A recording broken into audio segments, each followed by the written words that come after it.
Hello, everyone. Welcome to Bruno's MMA show.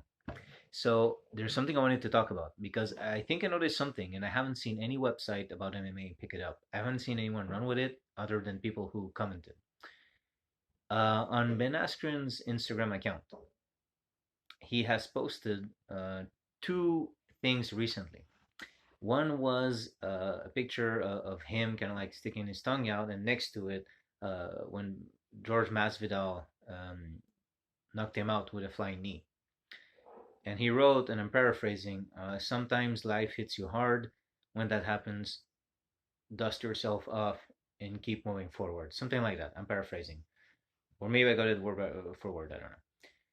And then he, that meme that is kind of like your expectation, and then 2020 it goes bad. It's kind of like this. But he did the opposite. It's kind of like when Bobby Lawler was like throwing him down in like 2020, and then me, and then he's choking Bobby Lawler, kind of implying like he's ready to tackle 2020. I haven't seen anyone run with it. I've seen comments. Some fighters have commented, and but no MMA media has talked about it. So I'm gonna ask a question. I don't know if I'm the first. I mean, I would imagine not, but I haven't seen it anywhere other than the comments on those posts. So I'm gonna ask the question: Is Ben Askren coming back? Is he coming back? Let me tell you something. If he did, I would love it. I would love it. I'm actually a big fan of the guy. And I think for a lot of casuals, they really missed the point on who Ben Askren was. Um, I'm gonna say this as a fan of the guy. Okay, I'm gonna start by kind of like addressing what some people held against him, or even what some stuff, even some things I would criticize. Let's say. I think when he came to the UFC, some people have to understand he came out of retirement. He's already a bit older. He came out of retirement to fight in the UFC, and straight ahead is like Bobby Lawler. There's no warm up fights in the UFC, except if you used to be an NFL player who's known for abusing women. I don't know. Anyway, okay, enough of that guy. So there's normally, unless you have a really good relationship with ESPN, normally there's no warm up fights when you go into the UFC. Right away, Bobby Lawler, which I think, by the way, that he won the Bobby Lawler fight. I think that whether Lawler was out or not at that point is not important because that choke was in, and there was enough time in the round left that I look like Ben Askren has an amazing squeeze. He actually posted a video of him crushing like watermelons, and with his arms, and I don't think Bobby Lara was getting out of there. It doesn't matter to me whether he was out there at that point or not. He was. I don't think he was getting out of there. And that position is really bad, as her being explained, like for the neck. So, you know, take it as you will. Some like the Gracie breakdown. I think, anyways, two Gracies. Sorry. And of course, I'm drawing a blank on their first names. So they posted about how the stoppage maybe too soon, but it was a good stoppage anyway. So if Gracie's agree that that choke was sank in, I'm gonna go with their expertise on that too. Now, let's see. Let's see. So that was the controversy, and it was kind of fun that Ben Askren started with a controversial fight. It was really fun, and then you have the Masvidal flying knee. Look, hear me out, because what's kind of annoying is the casuals going like, "Oh, he got knocked out the fastest in UFC history." Yes, in MMA you can get knocked out at any moment. It can happen. That doesn't mean that the fighter's not good. In any combat sport, especially MMA, it can happen for a fighter to get knocked out very suddenly, and doesn't mean the fighter is not good. It's just how the dice were rolled that one time. it's not like a systematic beatdown through all of the rounds, or you can go like, yeah, okay, that, you know, that person is getting beat up. Like a quick knockout can, of course, okay. I'm not taking anything away from Masvidal. That was an impressive flying knee. What I mean by that is, um, when you see someone systematically beat up for a while, or just getting beat up really quickly, TKO on you, okay, that's definitive. But like a one hit KO can happen at any moment in that sport.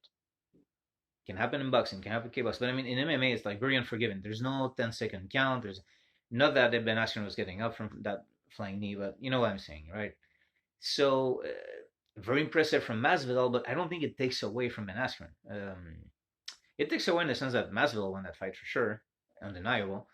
And that was a perfect game plan against someone like Askren. But there's a world. What I mean to say is, there's a world in which that flying knee doesn't land exactly at that same angle, at the same velocity, at the same, like where everything meets. Like Askren is going down for the takedown as the knee was coming. Like there's a world in which that knee doesn't knock him out, and then we see a very different fight. I wouldn't even give my opinion on how the fight goes, because in a way that who knows. But in a world where that knee doesn't knock him out right away, then we get to see Masvidal's takedown defense against a wrestler like Ben Askren. And that's a very different fight. And I'm not saying Masvidal doesn't win that fight, but it's a very different fight, is what I think. Like, we don't know who'd win. We haven't seen it. But the point is that, like, what casuals kind of say, oh, Lawler wasn't out yet. Doesn't matter. Like, he wasn't getting out of that, I don't think. And the fact that Lawler didn't dispute it, didn't, I mean, he kind of disputed it right away, like in the moment, like, oh, I'm not knocked out yet. But he didn't, like, after a fact, like, demand a rematch or anything like that. So the fact that the fighter to who it was done didn't really go for it afterwards for a rematch, like claiming it was unfair, as fighters normally would do if they really think it, or sometimes even when they don't. Just anyway. Um, then the fact that people are, oh, he got knocked out the quickest. Yeah, okay, it can happen to anyone. And for sure, I mean, look, if you go for a takedown and you receive a knee, like, that's the risk of takedowns. Um, Now, the Damian Maya fight, that's the kind of like the one where people are, oh, haha, he sucks. He got choked out after getting knocked out. Okay. The guy's a pro and goes like a whole career undefeated. And then he has two losses and everyone is kind of like dismissing him. Look, Damian Maya, okay. Here's the thing. I feel like every fighter has their specific counter to their style. That doesn't diminish the fighter, doesn't dismiss him. I mean, I guess it will diminish him if you are talking GOAT, like who's the greatest of all time, because then the greatest of all time should be able to handle all the styles. That's kind of like the why people like George St. Pierre, Demetrius Johnson, and yes, John Jones are brought into the conversation, like because they went up against different styles, you know, and mostly succeeded. Um, Now, most of the time. Now,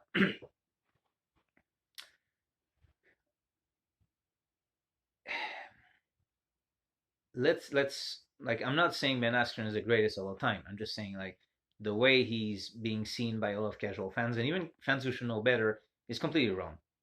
And Damian Maya was a kryptonite to Ben Askren. What do I mean by that? Is every fighter has their kryptonite. For example, I don't know how Ferguson versus Javi would have gone down. I hope we see it one day, but I would really say that Justin Gaethje was a kryptonite to Ferguson's style. Ferguson's like very like forward, like weird pacing, like just pushing the fight. But Justin Gaethje was the kind of guy who had those boxing angles to deal with him, to the point where I think that if Gaethje and Ferguson fight, most of the times I really think that Gaethje might win that fight, but I don't know that. Like, and I don't want to be disrespectful to any fighters when I mention who I think would win or not. It's just I think that in most times when they would fight Gaethje and Ferguson, I expect, unless Ferguson completely changes his game, which he might, by the way. I really want to do a video about like Ferguson soon. But let's say let's say Ferguson doesn't change his style at all, but he might. Just saying. But let's say he doesn't. Um, I think Gaethje would win most times. Although let's not forget that Ferguson almost knocked him out at the end of the second round. That happened. And then Gaethje was saved by the bell, and then went on to beat up Ferguson. So let's not forget that either. Something to be mindful of. But anyway, uh, and then Gaethje's plan for Khabib is to leg kick him to compromise him. I don't think that's gonna work. Look, I don't know better than Trevor Whitman. I don't know better than Justin Gaethje in fighting. Certainly don't. It's just my humble opinion. Maybe it's the best game plan they have regarding um, Gaethje's ground fighting, and then that makes sense to them. And maybe I'll stand corrected. Maybe I'll see some low kicks that just like make Khabib hop around and he can't do any takedowns. Maybe, but I think Khabib wins against Gaethje. But I also think that Ferguson has a better shot than Gaethje at beating Khabib, and yet I do think Gaethje beats Ferguson most of the time. How does that work, right? Well, you know, MMA math. Like styles counter other fighters. So now we're talking Ben Askren, Demian Maia. Ben Askren's style is all about taking the opponent to the ground and then like just not letting the opponent get up and just like hitting him from there, maybe submitting. Like it's just keeping the person down at all times. Demian Maia is the arguably one. Well, okay, let's say one of the most dangerous people to be on the ground with in the UFC. And most people don't have the grappling to deal with Ben Askren on the ground when he takes them down. So it was kind of like, a lot of people said, "Oh, that's a good fight for Askren." And I was looking at the Demian Maia fight, and I didn't have a show back then. I really wish I had, but I was thinking the opposite. I was thinking that's an awful fight for Ben Askren. Why? Look, even as a fan of Ben Askren, I'll say it. His strike, and even Ben Askren admits it, his striking is not that good. So this thing where wrestlers normally do well against Demian Maia because they can stop the takedown. Yeah, but here's the problem. Like most fighters who are good wrestlers will want to keep Demian Maia on the feet to outstrike him. Outstriking is not really something Ben Askren will do to most MMA fighters. So it was kind of a situation where you have this fighter that like Ben Askren is not gonna outstrike most people, and his thing is getting you to the ground. And Demian Maia is, you know, uh, is dangerous on the ground. So it was kind of like a catch-22. And then when it went to the ground, it was like everyone. It's so like frustrating because everyone is kind of like mocking the stand-up to some degree, but the grappling was insanely good. It was like champion level grappler. Like it was so good. Well, I mean, grappling has changed a lot, but let's say for MMA, that was amazing. If you like grappling, that was an amazing fight. And to me, it's kind of frustrating because to concentrate on like this is not the aspect they're good at, and a lot of people concentrated on that in comparison to other fighters at that level, and yet to not acknowledge the level of grappling. Like people eating their Doritos and like the striking was not that good. Like come on, like never in their lives will they get to the level of grappling that was showcased in that fight. Never. And it baffles me how people can concentrate on like this aspect that was the least important aspect of that fight. Like the important aspect was that ground fighting was amazing. That grappling was amazing. And again, like, oh, he gave his back, like Ben Askren gave his back. Yeah, except here's the thing, he did it before earlier in the fight and got out of there, so it's kind of like a strategy. It turned against him, sure, but and then when Demian Maia grabs your neck, it's kind of like, like how do you fan a rear naked choke? Let me tell you something. There's people where the only defense against the rear naked choke is to not get into the rear naked choke. Once they get it, it's over. Demian Maia, one of them. So yeah, so I really think that Demian Maia is kind of like the kryptonite for Ben Askren. in a way. This is such an awesome grand fighter, like you know. So here we are. A lot of casuals from what they saw because they only watch the UFC and they think that one championship and that Bellator apparently doesn't have good fighters according to them. They do have really good fighters. Um, they cannot just judge Ben Askren from those three MMA fights. So we have a controversial win where casuals can go. Well, even really knowledgeable people argue whether Lawler was awake or not. To which I say it doesn't matter. He was not getting out there. I don't think.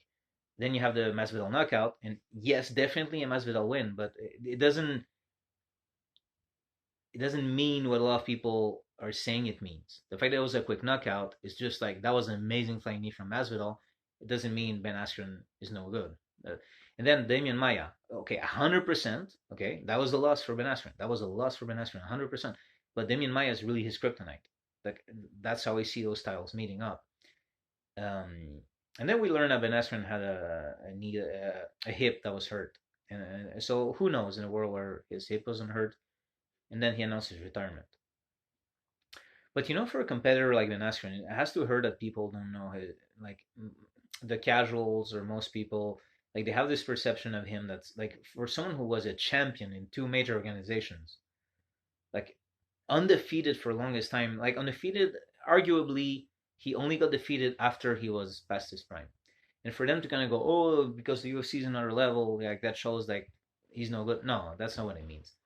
And for a competitor like him, I can imagine there has to be an itch to prove himself and maybe come back. And I don't know, maybe I misinterpreted those posts, but it seemed to me like he was hinting at a comeback, at a return. And I hope that's the case because I don't know how Menascan measures up to Usman or Covington or against Masvidal if like without a flying knee, which I don't think would happen again. I like in a way I'd be very interested to see Masvidal and Askren again just to see how it actually plays out. Now that Askren will be careful with that. Okay, so criticism I have for Ben Askren is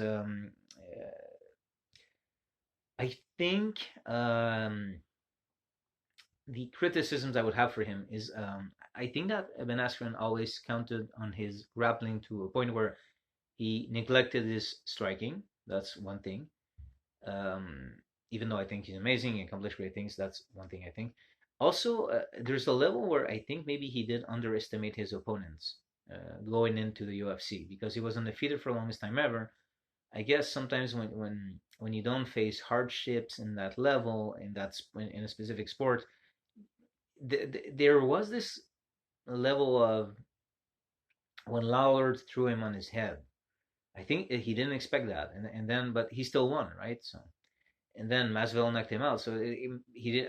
He acted and talked like Masvidal wasn't really a threat to him. So and then with Demian Maya, I don't know. I don't know how he saw it. But he went to grapple with the one of the most dangerous grapplers in MMA. That has to be respected. And not only that, it was amazing grappling. It wasn't like he was getting owned by Maya the whole time. No, it was back and forth, and it was really good. And yes, when it comes to submission grappling, Maya, um, I don't know if anyone in MMA is a better submission grappler than Damien Maya. Um, I don't know. I'm saying that now, and maybe later I'm gonna bite my tongue and I'm gonna think of someone else anyway. But up there certainly. So I would love to see Van Askren come back because I think he has more to show us. I think there's more to see if it means that he fixed his knee. So going forward, I would like to see from him as a fan of his is more respect for his opponent's striking and like maybe a bit being a bit more careful as to what his opponents can do to him because I think he went in feeling invincible and hoping, of course, that his knee is in a good condition. So I would like to see that from him. And maybe look, maybe I'm completely wrong. Maybe he's just like he was careful and it just happened that way. I don't know. Like I can only try to imagine we're not in someone's head, but I would love to see him come back and kind of like prove what he can do because I feel like it was just weird events one after the other. It's kind of like with Robbie Lawler, he won, but people were not convinced. And then like he got like that flying knee that just knocked him out cold. Would have knocked out anyone out cold. And then it's kind of like the reaction was, okay, let's put him against a grappler instead of a striker. But then the grappler happened to be kind of like, in my opinion, like kind of like the counter to his style. So I don't think it did him any favors in some ways to go up against Damian Maia. But it was interesting to kind of see like who's the best grappler in MMA. That was the you yeah. I don't know. Look, I don't know if I. It feels weird to spend so much time talking kind of like on his losses or what he might have, or things might not have done his way. But I think that people don't understand. Not people, like a lot of people don't understand what Ben Askren can do and what he can do against very high end opposition.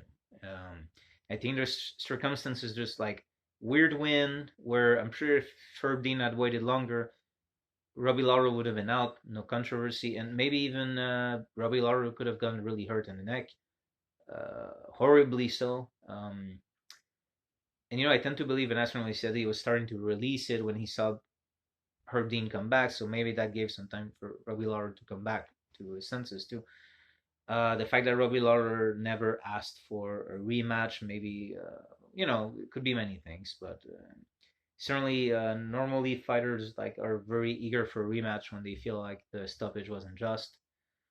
Um, Again, just that's my impression. Who knows? That quick KO, people were like, he got knocked out so quickly. Well, yeah, like, but the thing is, like, if we had seen, to me, what it would have told me some another stories, if we had seen just like Masvidal stuff takedowns and just punch and kick him the whole time, then it would be like an emphatic, like, yeah, that's definitely like um, then you have more of an argument regarding the you could judge more, where each fighter is at. That quick KO might actually, I think there's a world where the KO doesn't happen. Like, I think there's a world where it rocks Ben Askren, but Ben Askren, like, it's a different angle. Ben Askren takes him down, and then we see a very different fight. I'm not the only one to say it, but anyway. So yeah, that's a very long way of asking a question. Like, is Ben Askren coming back? Um, and can we expect to see great things for him if he does? I really think if he comes back, we could expect to see great things. Uh, is he though? I hope so. I hope so. Ben, are you coming back? Please tell us. So anyway, everyone, thanks for watching. Before I leave, just another thing I wanted to mention: if this channel gets to 1,000 subscribers, 1K, I will have a gift that will be, like just a random winner amongst my subscribers. So I'll give more information about that. So 1,000 subscribers, I will actually have a gift for one or a few random followers. So yeah, okay. Thanks for watching. Have a nice one.